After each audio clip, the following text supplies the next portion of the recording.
Bonjour à toutes et à tous. Je ne peux malheureusement pas participer avec vous aujourd'hui à ce colloque organisé par la Fondation Droit Animal, Éthique et Sciences, mais je tenais à vous adresser ce message pour vous exprimer mon regret de ne pouvoir être à vos côtés, et également tout mon soutien aux actions de la Fondation. La préservation de l'animal, son bien-être sont pour moi des enjeux de première importance dans la lutte pour le vivant et la biodiversité. L'un des premiers chantiers sur lesquels j'ai eu à me pencher à mon arrivée dans ce ministère est celui de la faune sauvage captive. Et c'est un sujet qui m'a occupée depuis sans discontinuer.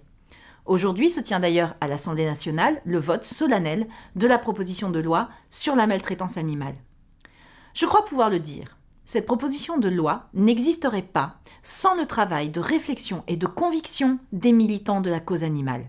Des parlementaires investis, comme Loïc Dombreval notamment, mais aussi les membres de la LFDA.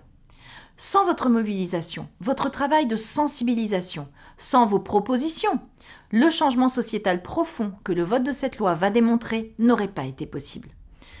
Parce qu'il faut le mesurer, c'est bien un changement de perception du vivant que ces dispositions concrétisent, et un changement si fort qu'il a permis d'emporter des mesures ambitieuses. Nous pouvons être fiers de ce premier aboutissement. C'est une première étape de franchie, mais une étape primordiale et historique. Aujourd'hui, c'est donc un autre pan de notre rapport à l'animal que vous abordez, notre lien avec les animaux sauvages en liberté. Disons-le tout de suite, c'est un enjeu qui est au cœur de nos politiques publiques en faveur de la biodiversité. Parce qu'adopter une stratégie en faveur des aires protégées, c'est préserver les animaux sauvages. C'est un grand établissement public comme l'Office français de la biodiversité, c'est préserver les animaux sauvages, adopter une stratégie de lutte contre la déforestation importée, inscrire le délit d'écocide dans la loi, lutter contre l'artificialisation des sols, c'est préserver les animaux sauvages. Mais le programme de votre colloque le montre bien. Il existe une différence entre préserver les espèces et préserver l'animal en tant qu'individu. Évidemment, il y a une convergence entre ces deux objectifs. Mais il faut, je crois, le dire sans détour. Notre droit et nos politiques publiques en faveur de la biodiversité ne traitent pas réellement de l'animal en tant qu'individu.